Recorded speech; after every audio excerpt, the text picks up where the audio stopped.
అందరికీ shalom. Grace gospel ministries వారి అనుదిన వాక్యదానంలో ఈరోజు లేవియ కాండము 13వ అధ్యాయంలో 2వ భాగాన్ని ధ్యానించుకుంటాం. ఒక పల్లవి పాడి. కన్నీటిలో ఎలలో కృంగిన వేళలలో, కన్నీటిలో ఎలలో కృంగిన వేళలలో, నింగిని చీల్చి వర్షము పంపి నింపెను నా హృదయం. యేషువా నింపెను నా హృదయం. కృపలను తలంచుచు ఆయుష్కాలమంతా ప్రభుని కృతజ్ఞతతో స్తుతింతుం. ఆయుష్కాలమంతా ప్రభుని కృతజ్ఞతతో స్తుతింతుం.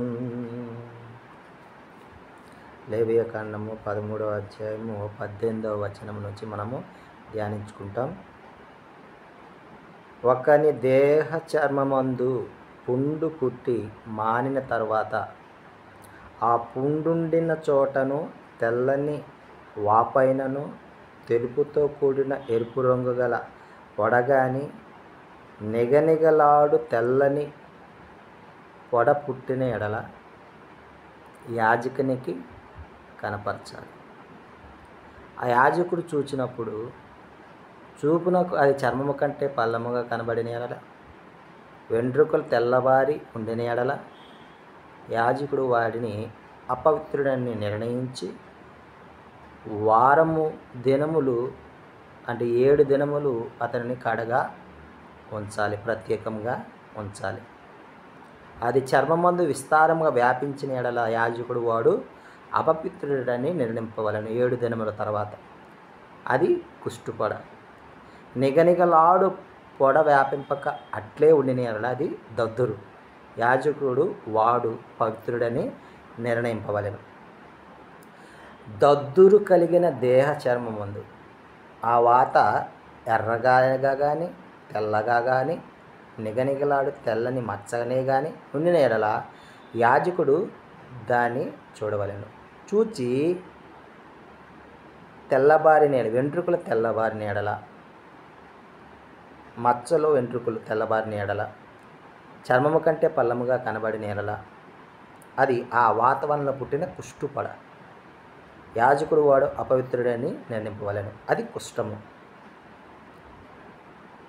తెల్లని వెంట్రుకలు లేకయే, చర్మము కంటే పల్లముగా నుండకయే, కొంత నయముగా కనబడిన ఎడల యాజకుడు 7 దినములు వారిని కడగా ఉంచాలి. 7వ నాడు యాజకుడు వారిని చూచినప్పుడు అది చర్మమందు విస్తారంగా వ్యాపించిన ఎడల వాడు అపవిత్రుడని నిర్ణయింపాలి. అది కుష్టమే. అయితే నిగనిగలాడు మచ్చ చర్మమందు వ్యాపింపక ఆ చోటనే ఉండి కొంచెము నయముగా కనపడిన ఎడల అది వాపే, వాడు పవిత్రుడని యాజకుడు నిర్ణయింపవలను.